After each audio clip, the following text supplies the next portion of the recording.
যারা প্রচার প্রসার করেছিলেন ঠাকুরের পার্ষদ বর্গগণ, দ্বাদশ পাগল এবং আজকের এই সভায় উপস্থিত ঠাকুরের বিচারধারা যারা বহন করছেন বাহক এবং সামনে উপস্থিত আমাদের মাতৃশক্তি এবং মালকানগিরির এই কেন্দ্রীয় কমিটির সকল পদাধিকারী এবং সকল সদস্যবৃন্দের শ্রীপাদ পথে আমার ভক্তিপূর্ণ প্রণাম।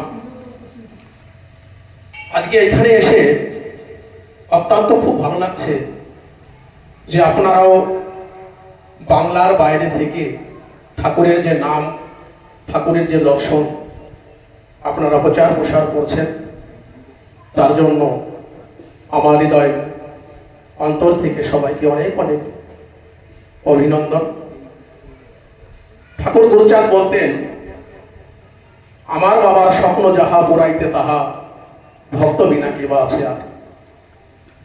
আমরা যদি ঠাকুরের এই প্রকৃত ধর্ম দর্শনকে বাংলার এবং যে যেখানেই আছি বিশ্বে, আর দেখছিও মোবাইলের মাধ্যমে যে বিশ্বের যে যেখানেই আমাদের মতুয়া ঠাকুরের অনুগামী যারা আছেন, ঠাকুরের সেই প্রকৃত ধর্ম দর্শন প্রচার প্রসার করছেন, অনেক স্বপ্ন নিয়ে অনেক ইচ্ছা নিয়ে ঠাকুর গুরুচাঁদ তিনি আমাদের বলে গেছেন যে আমার বাবার যত স্বপ্ন ছিল, বাবার যে সমস্ত কাজ, যে প্রকৃত সূক্ষ্ম সনাতন মতুয়া ধর্ম দর্শন, সেই ধর্ম দর্শন প্রচার করার জন্যই আমার ভক্তরাই, কারণ ভক্তরাই পারে সেই ধর্মকে উচ্চ স্থানে উচ্চ সিংহাসনে বিরাজমান করে দিতে।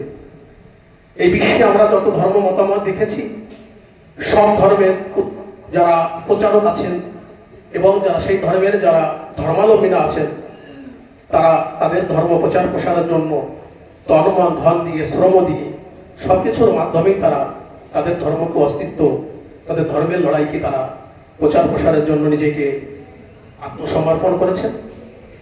ঠিক সেই রকমই কিন্তু অনেক সময় দুঃখ হয় আমাদের, বিশেষ করে আমার তো খুবই দুঃখ হয় যে আমরা এমন একটা সুন্দর মতদর্শন পেয়েছিলাম যে সূক্ষ্ম সনাতন, সাম্যবাদ, মানবতাবাদ, এই ধর্মকে আমরা এত সুন্দর ধর্মদর্শন পাওয়ার সত্ত্বেও আমরা সেই ধর্মকে ঠিক মতো প্রচার প্রসার করতে পারিনি এবং এখনো বিশ্বের মানুষের নজরে সেটাকে আমরা আনতে পারিনি। এটা আমাদের অত্যন্ত ব্যর্থতা, এটা আমাদেরই কাজ। ঠাকুর তার আদর্শ, তার চিন্তাধারা তিনি দিয়ে গেছেন। এই দীনহীন পতিত জাতি যারা ছিলেন, ভারতবর্ষে বা পৃথিবীতে অনেক মহামানব, অনেক ভগবান ঈশ্বরের আগমন ঘটেছে, কিন্তু সকল ঈশ্বর আসে আর যায়, পতিত পতিত রয়। এই পতিতের দিকে কারো নজর ছিল না, কিন্তু এই পতিতের জীবন ছিল ঘোর অন্ধকার, দুঃখে বেদনায় ভরা। সেই দুঃখ বেদনাকে নিবারণ করার জন্য সকল আনন্দ নিয়ে সেই পূর্ণ ব্রহ্ম হরিচাঁদ ঠাকুর এসে আমাদের মাঝখানে এসে তিনি আমাদের সকল দুঃখ নিরানন্দ হরণ করে তিনি আমাদের পূর্ণ আনন্দ দিয়ে গেছেন, সকল অধিকার দিয়ে গেছেন। এটা আমাদের বুঝতে হবে।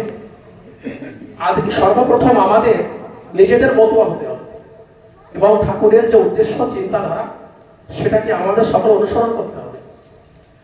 আর আমি তো বিশেষ করে সবসময় বলি যে একটা পরিবারকে যদি ঠাকুরের আদর্শে আনতে হয়, তাহলে সেই পরিবারের যারা মহিলারা আছেন তারাই একমাত্র পারে, তাদেরই পক্ষেই সম্ভব।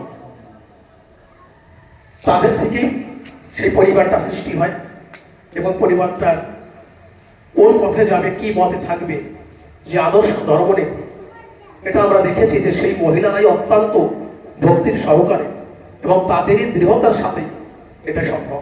তাই আমি সকল ভক্তিবাদী মায়ের কাছে নিকট আমাদের প্রার্থনা, ঠাকুরের সেই সূক্ষ্ম যে মতুয়া ধর্ম দর্শন আপনারা শ্রী শ্রী হরিলীলামৃত এই গ্রন্থের মাধ্যমে আপনারা ঠাকুরের যে উদ্দেশ্যকে, মহৎ চিন্তাধারাকে জানবেন।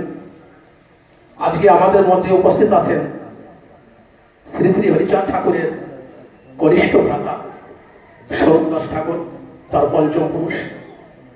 আজকে যে বারণী হয় ঠাকুরের উদ্দেশ্যে, ঠাকুরের জন্ম আবির্ভাব তিথিতে যে সর্বপ্রথম যে বারণী উৎসব এনারই পাওয়াই ঠাকুরদা যজ্ঞেশ্বর ঠাকুর, তারই হাত ধরে ঠাকুরের প্রথম মহাবারণী শ্রীদাম পদ্ম বিলাতে তিনি প্রথম চালু করেন।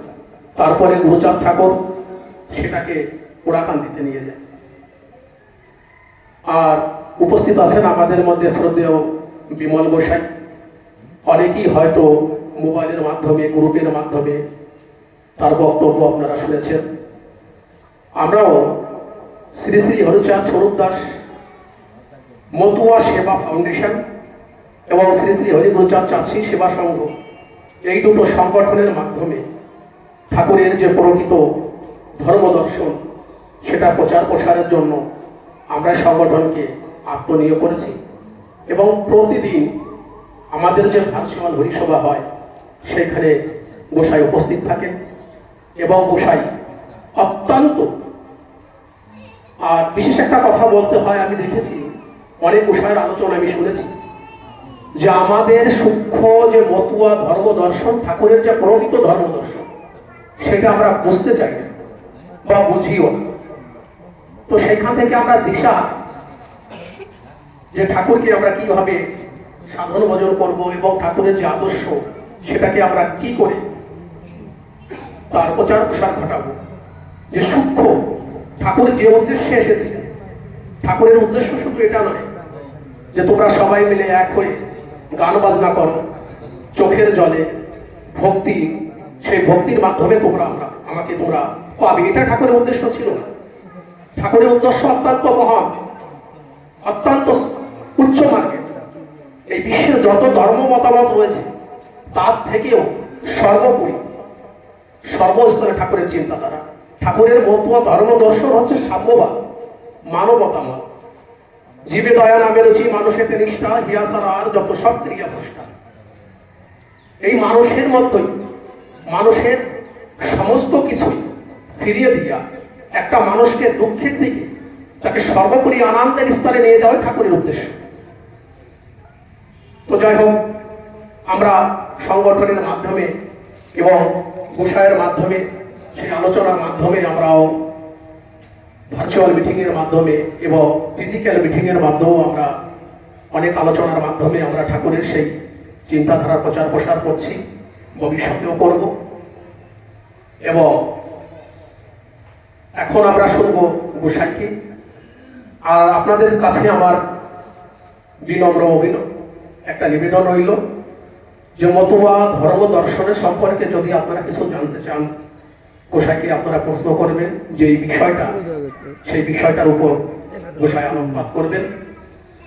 এবং আজকে আপনারা বিশ্বাস